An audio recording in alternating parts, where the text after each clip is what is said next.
சரோஜா பாட்டி சாம்பார் வடை கடையை போட்டிருந்தாங்க. அந்த கிராமத்தில் ஏற்கனவே சுந்தரி போண்டா கடையை நடத்திட்டு வந்தா. அப்படி பாட்டி கடையை போட்டதுமே, வாங்க வாங்க, சுட சுட சாம்பார் வடை தயாராக இருக்கு, வந்து வாங்கி சாப்பிட்டு பாருங்க. ஒரு பிளேட் 30 ரூபா தான். இவ்வளவு கம்மியான விலைக்கு இவ்வளவு ருசியான சாம்பார் வடை வேற எங்கேயுமே கிடைக்காது. ஒரு தடவை வந்து என் கடையில் வாங்கி சாப்பிட்டு பாருங்க, திரும்ப வேற யாரோடைய கடைக்கும் போகவே மாட்டீங்க அப்படின்னு சொன்னாங்க. என்னடா இது, இவ்வளவு தூரம் கத்தியும் ஒருத்தர் கூட கடை பக்கம் வரலை, சாப்பாட்டுக்கே கஷ்டமா இருக்குதுன்னு தானே இந்த கடையை போட்டேன். இப்போ என்னடானா ஒருத்தர் கூட கடைக்கு வரலையே, இன்னைக்கும் பட்டினியாக தான் படுக்கணும் போல. ஒருத்தர் கூட வரலை, ஒருத்தர் வந்தாலாவது அந்த பணத்தை வச்சு சாப்பாட்டு செலவை பார்த்துக்கலாம், என்னத்தை செய்யறது அப்படின்னு நினச்சிக்கிட்டு இருக்கும்போது அங்கே ஒருத்தர் வந்தார். வா தம்பி, சுட சுட சாம்பார் வடை கிடைக்கும். ஒரு பிளேட் 30 ரூபா தான். இவ்வளோ ருசியான சாம்பார் வடையை நீ வேற எங்கேயும் சாப்பிட்டு இருக்க மாட்ட. சாப்பிட்டு பார்த்துட்டு நல்லா இருந்தா மட்டும் பணத்தை கொடு. ஏம்மா, நீ சொல்லுறதெல்லாம் உண்மைதானே? நான் சாப்பிட்டதுக்கு அப்புறம் தான் பணத்தை கொடுப்பேன். நீ சொன்ன மாதிரி இந்த சாம்பார் வடை ருசியாக இல்லைன்னா நான் உனக்கு 1 ரூபா கூட தரமாட்டேன், பார்த்துக்க. பேச்சு மாறாமல் ஒரே பேச்சாக இருக்கணும். எனக்கு ஒரு பிளேட் சாம்பார் வடை கொடு பார்க்கலாம். அவங்களும் அவருக்கு ஒரு பிளேட்டில் 3 வடையை வச்சு நல்லா தாராளமாக சாம்பாரை ஊற்றி கொடுத்தாங்க. அவரும் அந்த சாம்பார் வடையை வாங்கி சாப்பிட்டு பார்த்தாரு. அதோடைய ருசி அவருக்கு ரொம்பவும் பிடிச்சி போச்சு.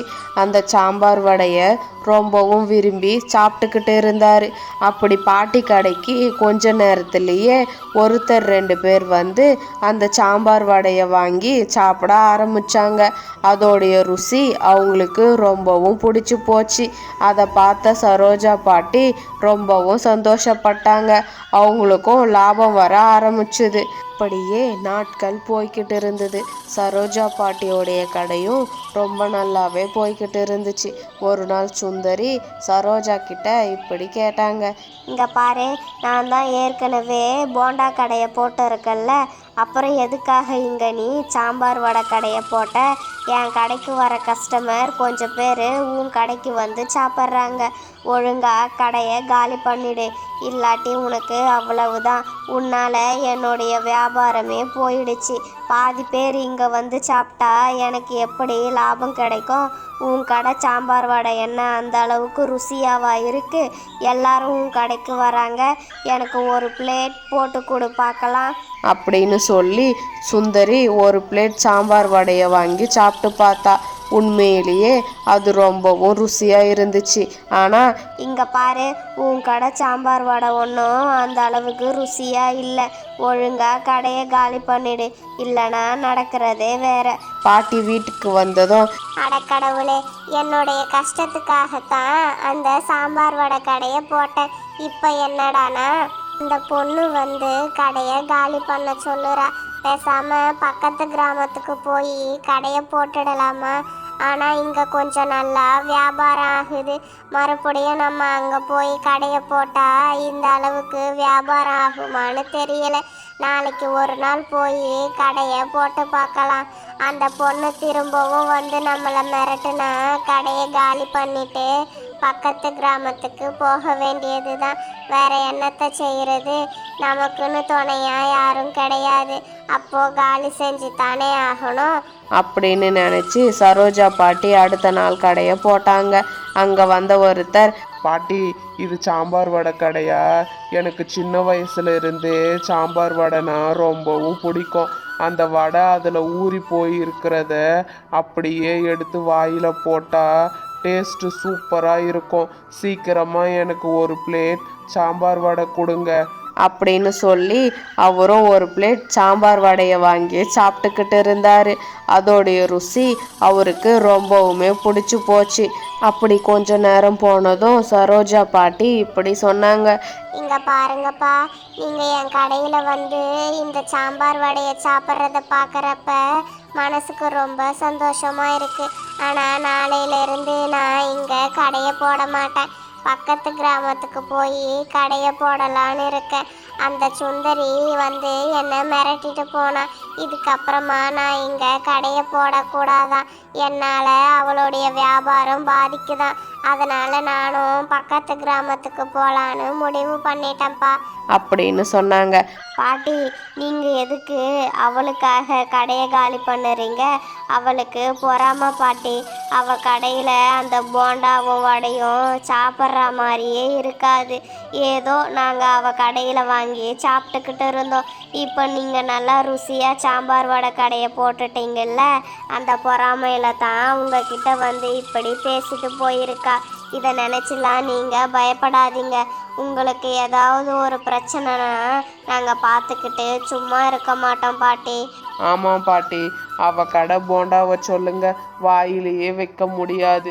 இவ்வளோ ருசியான சாம்பார் வடையை சாப்பிட்டா எல்லாரும் உங்கள் கடைக்கு தான் வருவாங்க. அதனால தான் அவள் உங்கள் கடையை மூடலான்னு நினைக்கிறா. இன்னொரு தடவை அவள் வந்து பிரச்சனை பண்ணால் நீங்கள் எங்ககிட்ட சொல்லுங்க, நாங்கள் எல்லாரும் ஒன்றா சேர்ந்து அவகிட்ட பேசிக்கிறோம். நீங்கள் கடையெல்லாம் மூட வேணாம் பாட்டி. நீங்கள் இங்கேயே இந்த சாம்பார் வடை கடையை போடுங்க. எந்த பிரச்சனை வந்தாலும் நாங்கள் பார்த்துக்கிறோம். அப்படியே நாட்களும் போச்சு. கடவுள் மனுஷங்க ரூபத்தில் வருவாங்கன்னு சொல்கிறது உண்மைதான். இன்னைக்கு நம்மளுடைய கடை நல்லபடியாக நடக்குதுன்னா அதுக்கு இந்த ஊர் மக்கள் தான் காரணம். நமக்கும் 4 காசு வருமானம் வருது. நம்மளுடைய வாழ்க்கையும் நல்லபடியாக போய்கிட்டு இருக்கு. அந்த கடவுளுக்கு தான் நன்றியை சொல்லணும் அப்படின்னு நினைச்சாங்க. ஒரு நாள் கருவாயன் சரோஜா பாட்டி கிட்ட இப்படி கேட்டான். பாட்டி, இதுதான் சாம்பார் வடை கடையா? உன் கடை சாம்பார் வடை நல்லா ருசியாக இருக்கும்ல? ருசியாக இருந்தால் மட்டும்தான் நான் சாப்பிடுவேன், இல்லாட்டி நான் சாப்பிட மாட்டேன். உன் கடை சாம்பார் வடை எப்படி சாப்பிட்றதுக்கு நல்லா ருசியாக இருக்கும் தானே? இங்கே பாருடா, இத்துணூண்டு இருந்துக்கிட்டு என்ன பேச்சு பேசுகிற? இந்த காலத்து பசங்க கிட்ட வாயை கொடுத்து முன்னுக்கு வர முடியாது போலயே.